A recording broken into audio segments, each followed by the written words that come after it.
Well, welcome, guys. It's so good to have you both on this afternoon. So, for those listening today, we've got Dan Sinclair down in Sydney, Yep.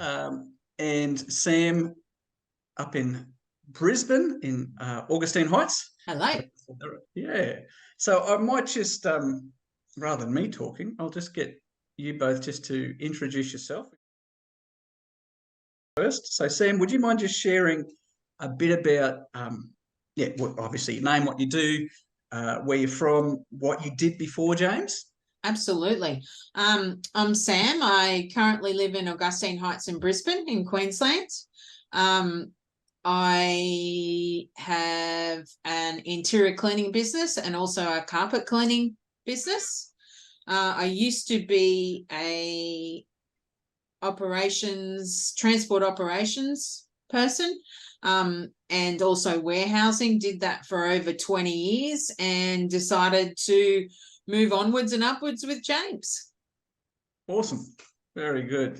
And how about yourself, Dan? Yeah, so my name's Daniel. I am from Campbelltown in Sydney, and I own lawn and garden care in Harrington Park. Before I joined James, I had my own existing lawn and garden care business. Before that, I was a franchisee again for Baker's Delight.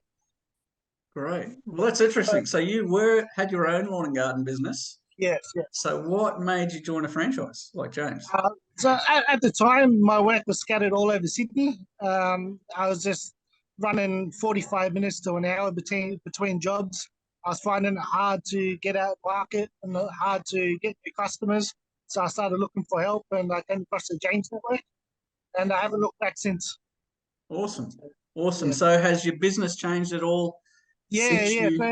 So before I joined, I had 30 regulars, and since I joined, I've grown that to 60 regulars within my local district. So it's doubled my business, and my hourly rate's gone from about $40 up to almost 130.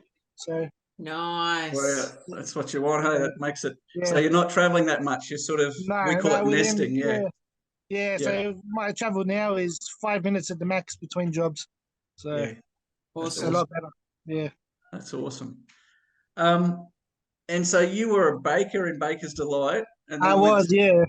So that's a big career change. That's how I managed to get out of school. I got my apprenticeship doing that, yeah. And I did that for about 7 years before I decided to become a franchisee for that. And then I was a franchisee for about three and a half years. Yeah. And so I had enough of the night shift and working 3 a.m. to 4 p.m. and needed a change, needed to get outdoors, not be in front of an oven. So yeah. And now you work in the oven in summer out there. Yeah, that's exactly right. Yep. Yeah. And I know, Sam, because we've spoken a lot previously, your previous job, you did massive hours. Yeah. Has having your own business changed that? Oh, yes, night and day. I was doing about 70 hours a week, just early in the morning till late at night. I was tired, run down. I ended up working out, I think I was working for about maybe $20 an hour after I did all those hours. Now I'm doing a quarter of that time, and my average hourly rate is $105 an hour. That's awesome. Yeah. That's fantastic, isn't it? Yeah. That is fantastic. So your life has changed a little bit? My life has changed significantly, and I'm doing something for me. Yeah. Something to improve my future to the benefit of me and my family. Yeah. So, yeah. Outside of the mines, there's really not many jobs where you can earn $100 an hour. No. True. So, yeah. I've got good friends. And do something for yourself. Yeah. Yeah.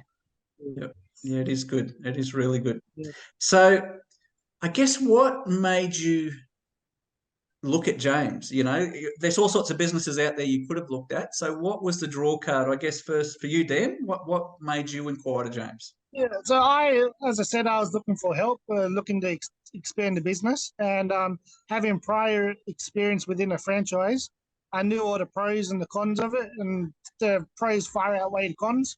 So it's just a no-brainer. for me. And So, where did you see James? Because we're just expanding uh, ourselves nationally yeah, now. I come across James on Facebook, Yeah, and okay. I believe I put the inquiry in there, and you got in contact with me. I was within Yeah, 24 hours. You got in contact, so yeah, yeah. And walk the journey from there. And so how long have you been in James now? 1st of December will be my 1 year anniversary. So, Yep, great. yeah, And for yourself, Congratulations. Sam, where did you see James and what made you inquire? I'd been looking for a really long time to expand my horizons. Clearly, I wasn't happy where I was. Toyed with many different franchises, and just went through the process. I think I probably looked for about 18 months, and then I came across James on Facebook and went backwards and forwards and backwards and forwards, and then finally bit the bullet, submitted the inquiry. Yeah, And yeah, like Dan said, you got in touch with me within 24 hours and you rode that initial journey with me with yeah, all my indecision and whatever not. But yeah, haven't looked back. great. Oh, that's awesome. Now, one of the things I want to talk to you both about, okay, so because of our subscription model, it really removes that financial barrier for so many people. It's only $1,000 if they're approved to join us. And so we have so many people inquire, and I personally speak to every one of them. And one of the things I pick up a lot in that first phone call is this. It's almost like a perception that people have that, when they join a franchise or a good business, all the jobs just come to them and they just go do the jobs. So, did all the jobs just fall into your lap, so to speak, when you joined James? How do you have to what did you do to build? You guys obviously both have successful businesses. yeah. Did it fall into your laps? And if not, what did you have to do to sort of really get the ball rolling? I think anything in life, if you want to succeed, nothing will ever fall into your lap. You have to work for it. You have to work hard for it. And no, the leads didn't fall into my lap. I did have some assistance and some support at the start with another franchisee and also with James. So I got a good leg in there.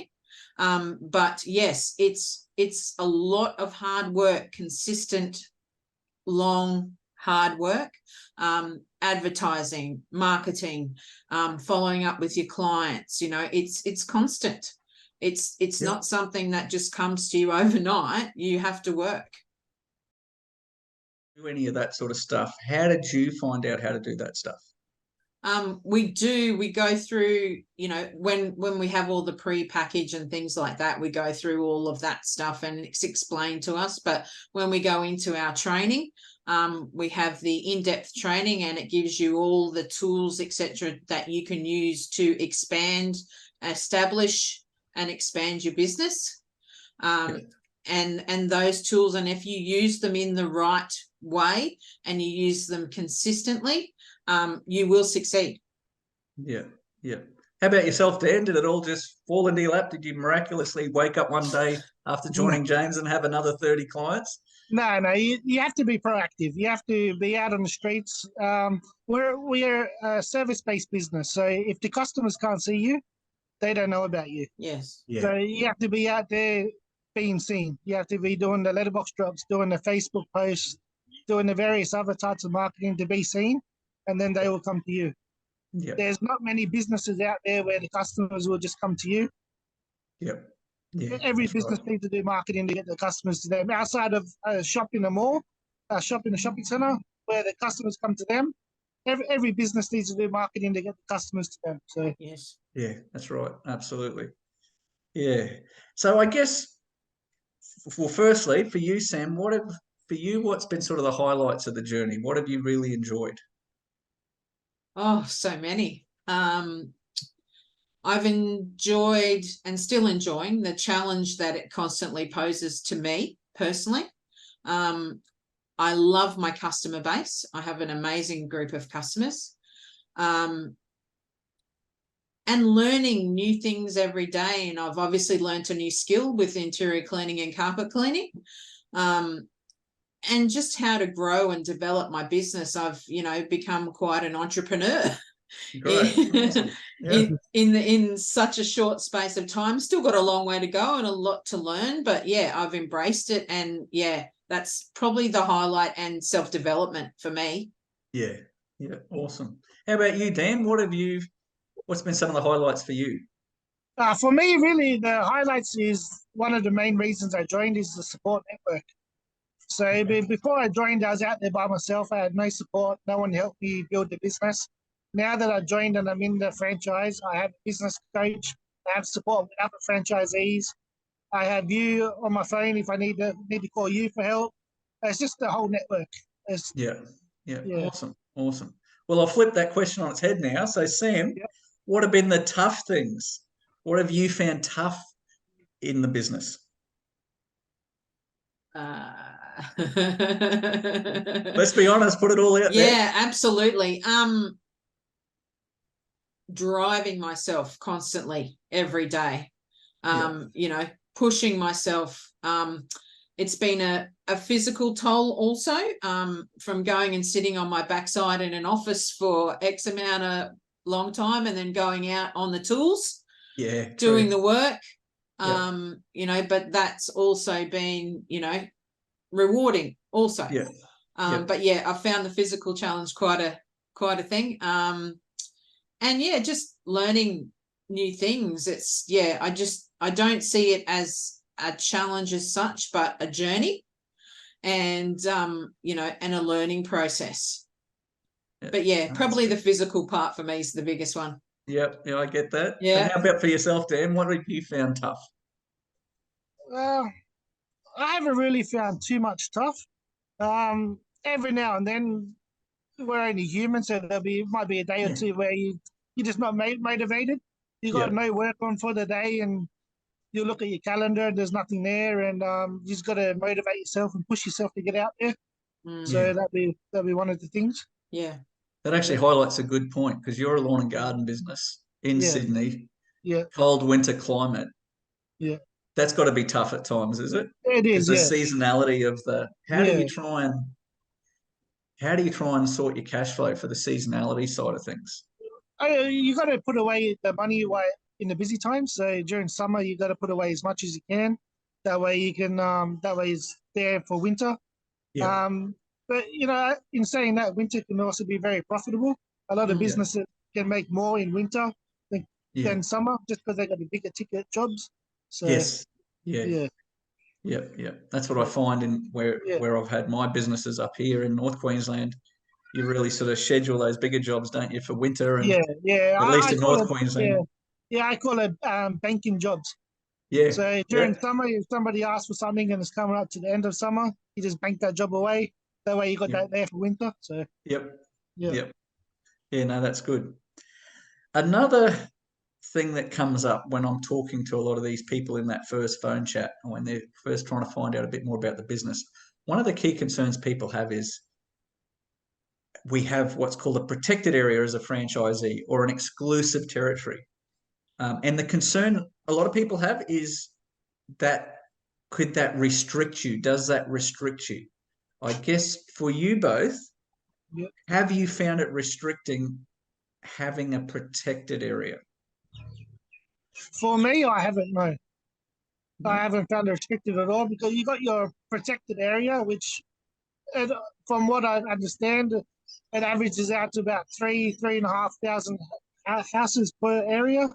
But then you've also got your privileged area outside of that, which can average out to another 30,000 plus homes. So there's definitely more than enough there. Yeah.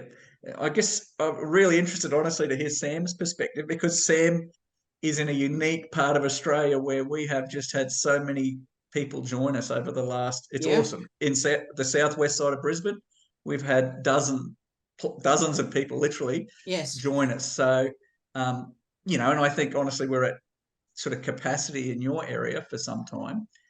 How has it had an impact on you having new people? Has it been advantageous or disadvantage? Absolutely no impact at all. Yeah. Yeah, Yep. no impact at all. The really strange thing is yes, we have our protected and our privilege areas, but up until this point, and I'm just starting to get a lot of traction in the last probably 6 to 8 weeks in my protected area. Awesome. Majority of my business has been in my privileged area. Yeah. Yep. Yep. So, you know, and now I'm starting to get local traction because obviously people are talking and I'm getting referrals and things like that. So yes, no restriction whatsoever. Yeah, yeah. And that's what I try and tell people. It's great to hear it from, like, I guess what I love when I joined the system, one of the things that attracted me to James was, the idea of the privilege area. It sort of helps with cash flow because, you got this massive catchment area of, but like Dan said when he had his own business driving all over Sydney, whilst it's good to have a big catchment area, you don't want to be driving everywhere because that's dead time that you can't invoice out. Yes. And so I think, Sam, what you're saying, because you started 8 months ago, something like that. 1st of April. Yep. And we are now, just for the sake of the video, where are we? End of November? Yes. So what you're seeing is the impact, I believe, of you being in that area, all the driving around, the brochures, that local marketing. Yes. You're starting to see the impact of that. So you will find, we call it nesting. Everyone has this massive catchment area, customers everywhere, and then as their businesses take off, the clients, you end up nesting them. So which at the end of the day, we sell time. Yes, we've got to do gold medal service, but it's all about time, isn't it? So yes, you're not, if you're, like you said, Dan, before, 5 minutes between jobs, you're smashing it. Yeah, definitely. Yeah. And that's where your hourly rate goes up as well. So yeah. The other question then is, do you find the team around you provide you with any sort of support and help? So not talking about, your business coach or the head office, but the actual franchisees. Do you find the network help you at all? Yes, absolutely. Yeah. Absolutely. From the get-go, couple of particular, one of our larger franchisees in the network were, absolutely categorically, my support system. They gave me leads, supported me. And as we've had new people come on into the area, like we've even had some catch-ups, we've had coffee, and I was talking to one of them last night. So they're just a phone call away, and so absolutely. Yeah. I think the same couple that Sam's referring to, Colin and Deb, they helped you a lot at the beginning, didn't they? Yeah, Dan? they did. Yeah, Even helped me though with you're the in trailer. Sydney. Yeah, they helped me get a trailer, and I got a trailer from them too. That's right. You both have. I forgot about that. I got an interior trailer. Well, there you go. One of the last things I sort of wanted to touch on.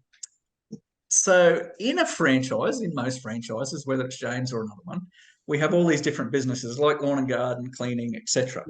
And when people want to take on a second one, they have to buy a whole second business. One of the innovations we've done recently is we've created this bolt-on model, which I think both of you are aware of. So, and the idea being you start with one, and then when you're ready, or I like to say, as the market, as you see opportunities in your local market, you can bolt on another service. So, Sam, you sort of I know you've taken on a bolt-on. I did. Would you mind sharing which one and why and how it sort of works? Yeah. I'm always looking for something more, as we talk about, Justin, and you're also very, guiding and things like that. But I took on the carpet cleaning bolt-on. The opportunity arose that the network had some secondhand equipment at a very competitive price.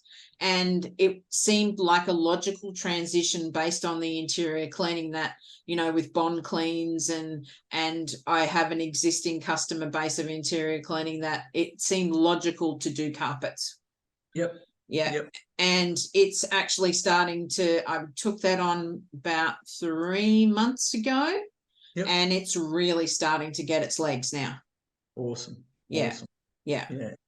And for you, Dan, I think we've spoken briefly. You're thinking down the track maybe as well of the bolt-on? I had another brief chat to Alan, my business coach, about this. Yep. At the time, I did bring up a possibility of pest control, but he steered me to exterior cleaning and pressure washing. Yeah. Just there's a lot of legal things to do with pest control and licenses and things. Yes. So at the moment I'm definitely thinking about adding on Yeah. exterior and pressure cleaning. So Yeah. Yeah, and it's an opportunity we put. So in a bolt-on, for those watching the video, you're not actually paying James anything for the business. It's something we're doing for a limited time, I guess, and it gives you the opportunity to do that service, and also then it's also helping James build a bigger profile in the areas we work in. That now in Sam's area we also have carpet cleaning, and at the moment where Dan is, we don't have anyone doing pressure washing or exterior cleaning, and if he bolts it on, bang, we've also got lawn and garden but pressure cleaning and stuff, and it gives you another revenue stream. And for people who want to scale, because I think you're using, is it your son Sam helping Yes. with Yes. the carpet cleaning and stuff? Yes. So you're able to employ, use family, if it gives you that opportunity too. Yeah. So yeah. Well, that's sort of a few things that I wanted to talk through today. I guess for those watching the video, first to you, Sam, what would be any words of advice for people thinking? What are some things that they should be looking at, thinking about, and any words of advice to them from you? Things that they should be looking and thinking about is, are they in a position to put all of themselves into the business? You have to commit. You just cannot sit back and go, I'm going to buy this franchise and sit back and wait for the work. You have to work for it in order to get the work. So I would say, and to back yourself. Yeah. So if you're going to commit, you've got to go all in. It's, it's all or nothing. Yep. Yep. That would be my best advice. Yep. I have so many people in that first phone chat that just want to do this part-time. Yeah. Just a couple of jobs on the side, and it's you can't sort of just toe in, can you? It's all in. Or no, you can't, because it's not a good look for clients either. Yep. So true. How about for yourself, Dan? What I guess parting words of advice? What sort of thing we're thinking about? I agree with everything that Sam just said. I think if you're not afraid of hard work and you like to get out of your comfort zone, then I think you got nothing to lose and everything to gain by inquiring. Yep. So, Awesome. And I just want to personally say thanks, guys, for the great, roles that you've both done. I mean, you're both, for those watching the video, Dan's been one of our national trainers now for quite a few months, trained a few new people. And Sam, after just 8 months, is now going through her training to become one of our national trainers. So congratulations, Sam. So it's really good to see you both develop, achieve your goals and. Thank you. The sky is the limit. Thank you. It is. Awesome. Right. Well, thanks so much, no worries. Dan and Sam, and we'll talk more soon. Thanks, Justin. Have a great evening. And now. James Home Services.